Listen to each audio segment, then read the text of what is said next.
श्री परमात्मने नमः। अथ अष्टादशोऽध्यायः। मोक्षसंन्यासयोगः। अर्जुन उवाच सन्न्यासस्य महाबाहो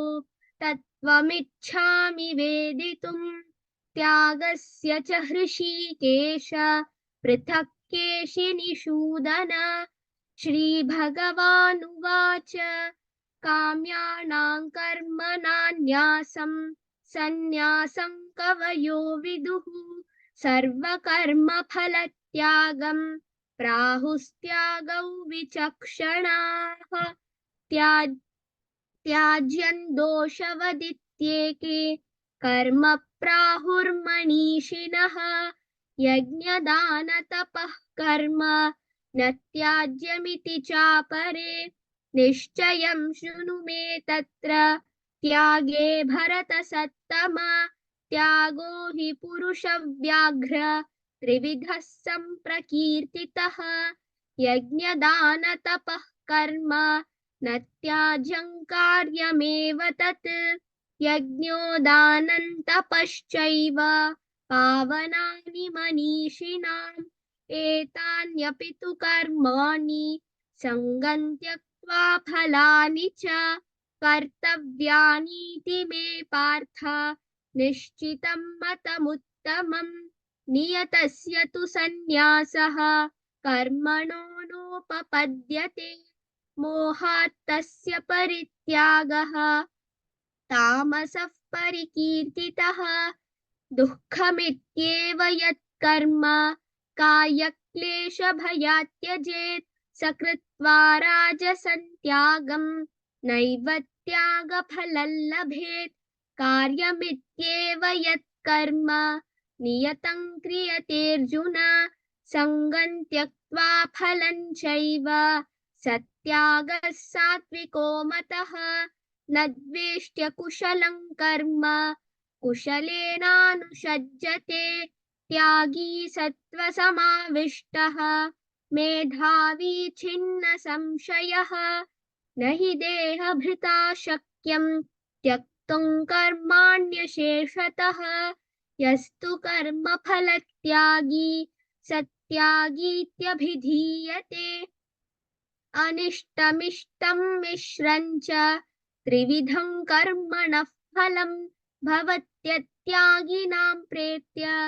न तु सन्न्यासिनां क्वचित्। पञ्चैतानि महाबाहो कारणानि निबोध मे साङ्ख्ये कृतान्ते प्रोक्तानि सिद्धये सर्वकर्मणाम् अधिष्ठानं तथा कर्ता करणं च पृथग्विधम् विविधाश्च पृथक् चेष्टाः दैवं चैवात्र पञ्चमम्। शरीरवाङ्मनोभिर्यत् कर्म प्रारभते नरः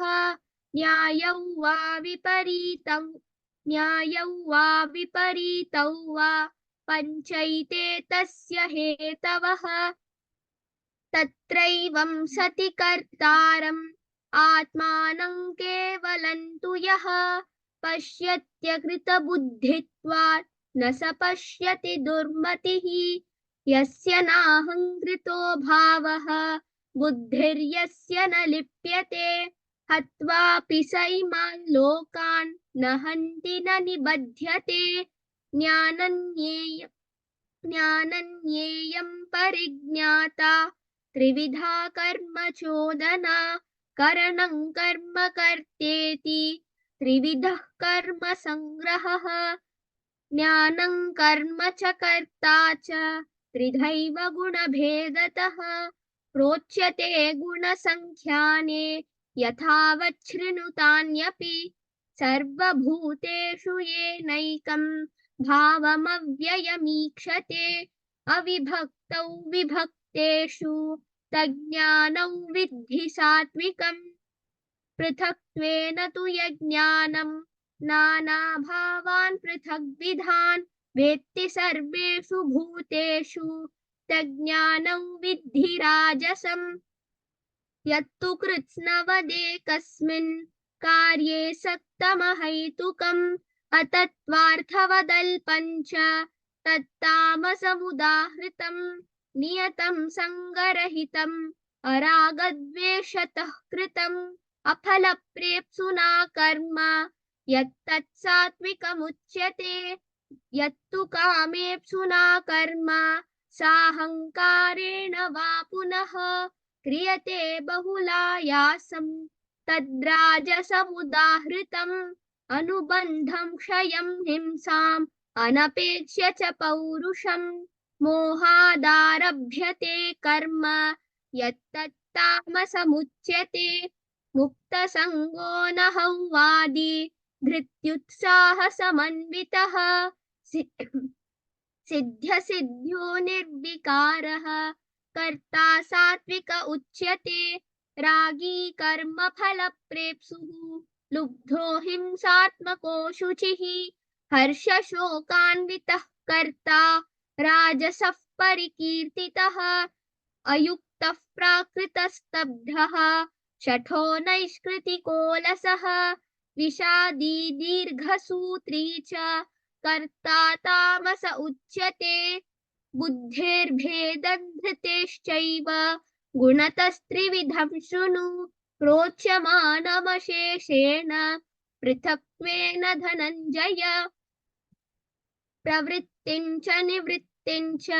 कार्याकार्ये भयाभये बन्धं मोक्षं च या वेत्ति बुद्धिः सा पार्थ सात्विकी यया धर्ममधर्मं च कार्यं चाकार्यमेव च अयथावत् प्रजानाति बुद्धिः सा पार्थ राजसी अधर्मं धर्ममिति या मन्यते तमसावृता सर्वार्थान् विपरीतांश्च बुद्धिः सा पार्थ तामसी धृत्या यया धारयते मनः प्राणेन्द्रियक्रियाः योगेनाव्यभिचारिण्या धृतिः सा पार्थ सात्विकी यया तु धर्मकामार्थान् धृत्या धारयतेऽर्जुन प्रसङ्गेन फलाकाङ्क्षी धृतिः सा पार्थ राजसी यया स्वप्नं भयं शोकं विषादं मदमेव च न विमुञ्चति दुर्मेधाः धृतिः सा पार्थ तामसी सुखं त्विदानीं त्रिविधं शृणु मे भरतर्षभ अभ्यासाद्रमते यत्र दुःखान्तं च निगच्छति यत्तदग्रे विषमिव परिणामे मृतोपमम् तत्सुखं सात्विकं प्रोक्तम् आत्मबुद्धिप्रसादजम् विषयेन्द्रियसंयोगात् यत्तदग्रे मृतोपमम् परिणामे विषमिव तत्सुखं राजसंस्मृतम् यदग्रे चानुबन्धे च सुखं मोहनमात्मनः निद्रालस्य प्रमादोत्थं तत्तामसमुदाहृतम् न तदस्ति पृथिव्यां वा दिवि देवेषु वा पुनः सत्वं प्रकृतिजैर्मुक्तं यदेभिः स्यात् त्रिभिर्गुणैः ब्राह्मणः क्षत्रियविषां शूद्राणां च परन्तप कर्माणि प्रविभक्तानि स्वभावप्रभवैर्गुणैः शमोदमस्तपः शौचं क्षान्तिरार्जवमेव च ज्ञानौ विज्ञानमास्तिक्यं ब्रह्मकर्म स्वभावजम् शौर्यं तेजो धृतिर्दाक्ष्यं युद्धे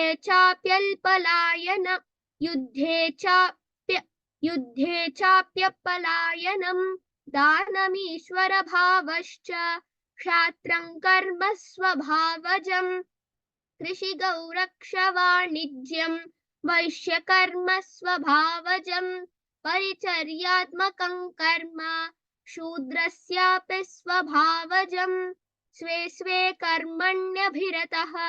संसिद्धिर्लभते नरः स्वकर्मनिरतः सिद्धिं यथा विन्दति तच्छृणु यतः प्रवृत्तिर्भूतानां येन सर्वमिदं ततं स्वकर्मणा तमभ्यर्च्य सिद्धिं विन्दति मानवः श्रेयान् स्वधर्मो विगुणः परधर्मात् स्वनुष्ठितात् स्वभावनियतं कर्म कुर्वन्नाप्नोति किल्बिषम् सहजं कर्म कौन्तेय सदोषमपि न त्यजेत् सर्वारम्भा हि दोषेण धूमेनाग्नि धूमेनाग्निरिवावृताः असक्तबुद्धिः सर्वत्र जितात्मा विगतस्पृहः नैष्कर्म्यसिद्धिं परमां सन्न्यासेनाधिगच्छति सिद्धिं प्राप्तो यथा ब्रह्मा तथाप्नोति निबोध मे समासेनैव कौन्तेय निष्ठा ज्ञानस्य या परा बुद्ध्या विशुद्धया युक्तः धृत्यात्मानं नियम्य च शब्दादीन् विषयान् त्यक्त्वा रागद्वेषौ व्युदस्य च विविक्तसेवी लघ्वाशी यत वाक्कायमानसः ध्यानयोगपरो नित्यं वैराग्यं समुपाश्रितः अहङ्कारं बलं दर्पं कामं क्रोधं परिग्रहं विमुच्य निर्ममः शान्तः ब्रह्मभूयाय कल्पते ब्रह्मभूतः प्रसन्नात्मा न शोचति न काङ्क्षति समः सर्वेषु भूतेषु मद्भक्तिर्लभते पराम् भक्त्या मामभिजानाति यावान्यश्चास्मि तत्त्वतः ततो मां तत्त्वतो ज्ञात्वा विशते तदनन्तरम् सर्वकर्माण्यपि सदा कुर्वाणो मद्व्यपाश्रयः मत्प्रसादात्मवाप्नोति शाश्वतं पदमव्ययम् चेतसा सर्वकर्माणि मयि सन्न्यस्य मत्परः बुद्धियोगमुपाश्रित्य मच्चित्तः सततं भव मच्चित्तः सर्वदुर्गाणि मत्प्रसादात् तरिष्यसि अथ चेत्त्वमहङ्कारात् न श्रोष्यसि विनङ्क्ष्यसि यदहङ्कारमाश्रित्य न योच्य इति मन्यसे मिथ्यैष व्यवसायस्ते प्रकृतिस्त्वां नियोक्ष्यति स्वभावजेन कौन्तेय निबद्धस्वेन कर्मणा कर्तुं नेच्छसि यन्मोहात् करिष्यस्य वशोऽपि तत् ईश्वरः सर्वभूतानां हृद्देशेऽर्जुन तिष्ठति भ्रामयन् सर्वभूतानि यन्त्रारूढानि मायया तमेव शरणं गच्छ सर्वभावेन भारत तत्प्रसादात् परां शान्तिं स्थानं प्राप्स्यसि शाश्वतम् इति ते ज्ञानमाख्यातं गुह्याद् गुह्यतरं मया विमृश्यैतदशेषेण यथेच्छसि तथा कुरु सर्वगुह्यतमं भूयः शृणु मे परमौ वचः इष्टोऽसि मे दृढमिति ततो वक्ष्यामि ते हितं मन्मना भव मद्भक्तः मद्याजी मां नमस्कुरु मामे वैष्यसि सत्यं ते प्रतिजाने प्रियोऽसि मे सर्वधर्मान् परित्यज्य मामेकं शरणं व्रज अहं त्वा सर्वपापेभ्यः मोक्षयिष्यामि मा शुचः इदं ते न तपस्काय न भक्ताय कदाचन न चाशुशूषवे वाच्यं न च मायोऽभ्यसूयति य इमं परमं गुह्यं मद्भक्तेष्वभिधास्यति भक्तिं मयि परां कृत्वा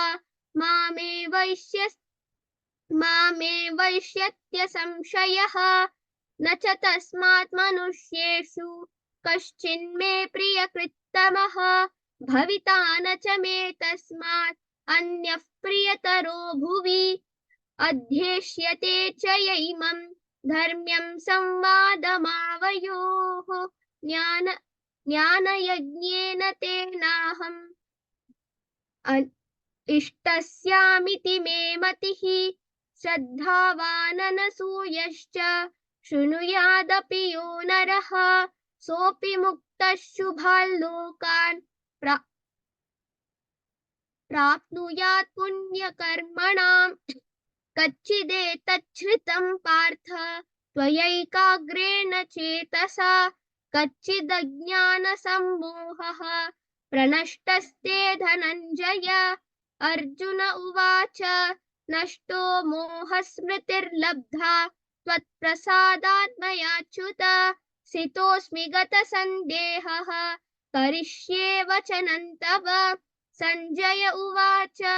इत्यहौ वासुदेवस्य पार्थस्य च महात्मनः संवादमिममश्रौषम् अद्भुतं रोमहर्षणम् व्यासप्रसादात् श्रुतवान् एतद्गुह्यमहं परम् योगैयोगेश्वरात् कृष्णात् साक्षात् कथयतः स्वयम् राजन् संस्मृत्य संवादमिममद्भुतम् केशवार्जुनयोः पुण्यं हृष्यामि च मुहुर्मुहुः तच्च संस्मृत्य रूपमत्यद्भुतं हरेः विस्मयो मे महान् राजन् हृष्यामि च पुनः पुनः राजन् संस्मृत्य संवादमिममद्भुतम् केशवार्जुनयोः पुण्यं हृष्यामि च मुहुर्मुहुः तच्च संस्मृत्य रूपमत्यद्भुतं हरेः विस्मयो मे महान् राजन् हृष्यामि च पुनः पुनः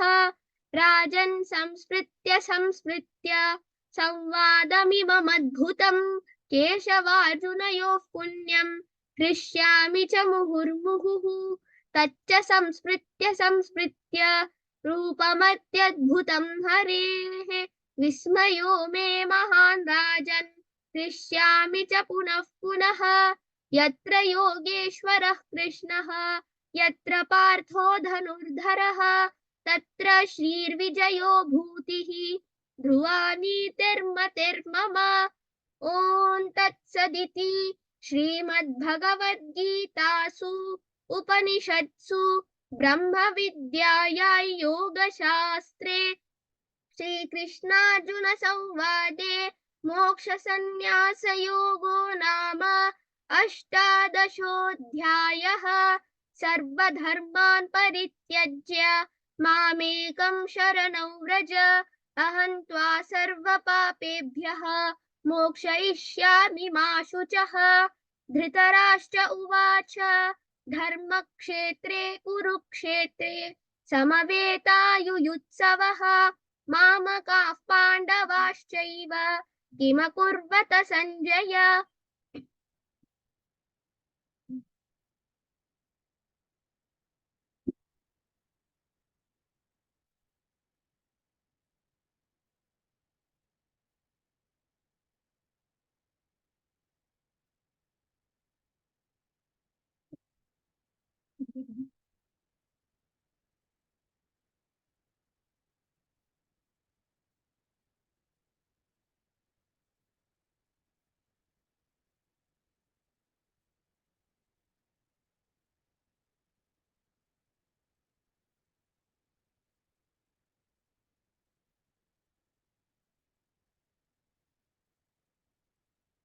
जय भगवद्गीते जय भगवद्गीते हरिः कमल विहारिणि सुंदर सुपुनीते जय भगवद्गीते कर्म सुमर्म प्रकाशिनी कामासक्तिहरा तत्ज्ञान विकाशिनी विद्या ब्रह्म परा जय भगवद्गीते निश्चल भक्ति विधायिनी निर्मल निर्मलमलहारी शरणरहस्य प्रदायिनी सबविधि सुखकारी जय भगवद्गीते रागद्वेष विहारिणी कारिणि मोद सदा भवभयहारिणि तारिणि परमानंद प्रदा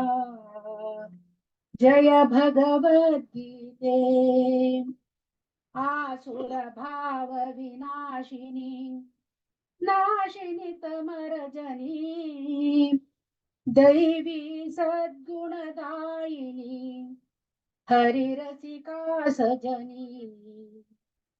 जय भगवद्गीते समता त्याग सिखावनी हरिमुख की बानी सकल शास्त्र की स्वामिनी श्रुतियों की रानी जय भगवद्गीते दया सुधा बरसावनी मातु कृपा की जय हरिपद प्रेम दान कर अपनों कर ली जय जय भगवद्गीते जय भगवद्गीते जय भगवद्गीते हरि कमल विहारिणी सुंदर सुपुनीते जय भगवद्गीते जय भगवद्गीते।